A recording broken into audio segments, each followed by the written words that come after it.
Sustainable, to me, means that we're talking in the long term, and we're talking about equipment or solutions which can work trouble-free for a long period of time.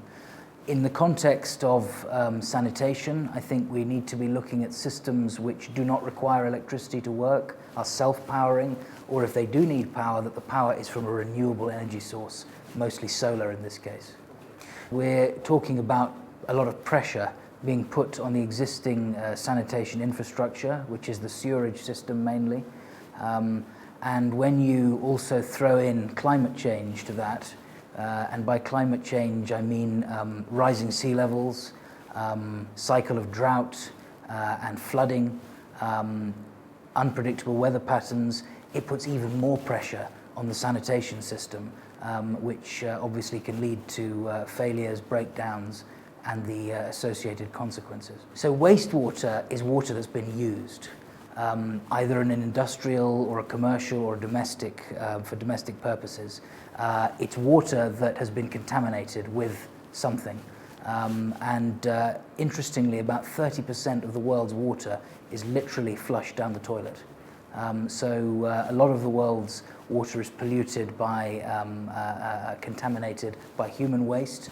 And so this is where treatment comes into it. We need to treat that water.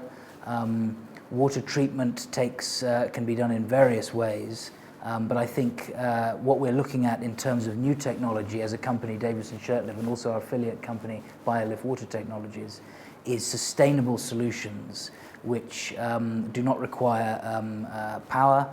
It uses aerobic bacteria to break down the waste, and then you have a very high quality effluent, which is the treated water, which can be reintroduced into even sensitive watercourses.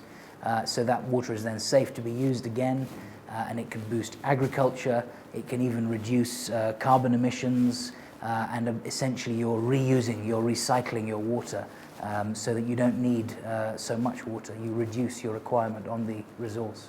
I mean, the situation with no water is a very bleak one, and unfortunately it's a reality we don't even need to imagine, because many people live with that here in Kenya on a daily basis, having no clean water, having no sanitation. If you extrapolate that on a huge scale, you're talking about a massive ecological disaster, unsustainable communities, which would break down. Basically, the fabric of society would break down, I think, if you didn't have adequate sanitation and clean water. And of course, there are huge health implications as well.